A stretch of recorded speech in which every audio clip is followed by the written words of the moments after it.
Assalamu alaikum. Welcome to How to Not Read Historical Documents. I'm your host, Jabran, and boy, do we have quite the case today. But don't take my word. Have a look. Let's just read the Quran first that I'm talking about. It is in chapter 67, verse 5. The Quran says here, "And we have certainly beautified the nearest heaven with stars, and have made them what is thrown at the devils, and have prepared for them the punishment of the blaze." Well, it's probably just a wrong translation. I'm just probably reading the wrong Quran. So let's look at other translations. In this very sweet collection of Quran translations, we find that Sahih International says what I just said. Picthall says, "And verily we have beautified the world's heaven with lamps, and we have made them missiles for the devils, and for them we have prepared the doom of flame." Yusuf Ali, I don't like his translations, but they are generally accurate if you ignore the stupid interpretations by himself. "And we have adorned the lowest heaven with lamps, and we have made such missiles to drive away the evil ones, and have prepared for them the penalty of the blazing fire." If we read another translation by Mohsin Khan, it says, "And indeed we have adorned the nearest heaven with lamps, and we have made such lamps as missiles to drive away the shayateen, devils, and have prepared for them the torment of the blazing fire." Now, if we just look at other translations, it just goes on like this. We see two things. The stars are lamps in the sky, and some of those lamps are also missiles that are used against bad creatures, such as devils. Now, Ridwan's objection this time is that the Quran claims that some of the stars are lamps and others are missiles sent against devils. But obviously, when you look at the night sky, we observe no such phenomena, and therefore the Quran is false. So where exactly has AP erred this time? The problem here is that AP's analysis is anachronistic. Something is anachronistic when you put modern interpretation of words or ideas into ancient documents. The reason why this is problematic is that language is always changing. Words may mean one thing at one period of time, but they may have another meaning at a later period. To give one example, take the word awful. There was a point in time where the word awful meant to fill with awe.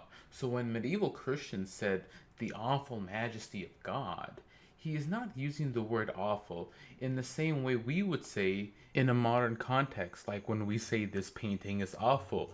The same word is being used, but they mean completely different things. One way to avoid this fallacy is to just read up commentaries on the historical document in question. But the important question is, does he? I don't even know what to do with this information right now. I mean, I don't want to look at tafsirs. I don't want to look at interpretations, because is there really any need to look at interpretations when we look at these Quran verses? No. So let me get this straight. It's not as if you're unaware that there are commentaries out there that might shed some historical context in the verse you're reading, but instead choose to remain ignorant, not open to the possibility that maybe you're wrong. Really makes you wonder who is the closed-minded one here. So how would a 7th century Arab understand this verse? In the Quran, the word najm does not refer to a hot ball of gas that emits light. That is a modern understanding of what the star refers to. In the ancient world, however, this word had a much broader meaning. For example, the ancients referred to the planet Venus as the morning star, or that planets were defined as stars that moved, and finally you had shooting stars. The ancient world referred to any celestial object in the sky as a star, which is what this fatwa later expounds on, saying, "The Arabic does not use the word najm specifically to refer to light emanating heavenly bodies. Rather, in Arabic, heavenly bodies may be divided into those that are fixed and those that are moving, those that are light and those that are dark. All of them may be called nujum." This is how the Holy Quran uses the word. In the verse of Surah Al-Mulk mentioned nujum are divided into two types. Those that are lamps which illuminate the heavens, which are light emitting stars, and those that move. This includes the luminous meteors, planets, and others. The Arabs also call these nujum. Once you put the verse under the correct historical understanding, all the verse says is that there are some things in the universe that are missiles sent against devils, and there are some things in the universe that are lamps. Now, AP might respond that there is no evidence that such objects exist, but that wouldn't prove anything. The absence of evidence is not the evidence of absence. All Ridwan really does is just resort to mockery and ridicule, but as contemporary American philosopher Alvin Plantinga puts it, in any event, argumentum ad derisionem is hardly an approved argument form. It will never rank up there with, for example, modus ponens, or even the complex constructive dilemma. Until he can provide us with a defeater, the Muslim is perfectly rational in holding this belief. But in any case, AP's entire argument is based on a false premise, mainly the premise that physical science is the only source of knowledge, so that if something cannot be scientifically proven, then it is irrational to believe in it. There is a major problem with this premise, however. There's nothing in the physical sciences that says it has a monopoly on truth about things in the world.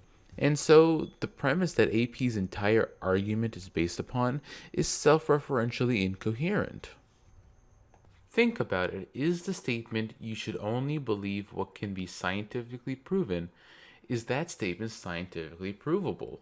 Of course not. So if you only believe what can be scientifically proven, then you should never believe that you should only believe what can be scientifically proven.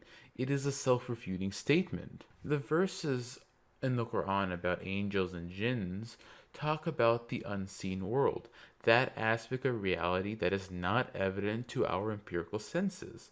That aspect of reality is outside the testability limit of science. Hence, science can never verify or disprove the existence of angels, demons, or God, or how celestial objects in the world affect demons or angels. And that about covers it. Until next time, Assalamu alaikum.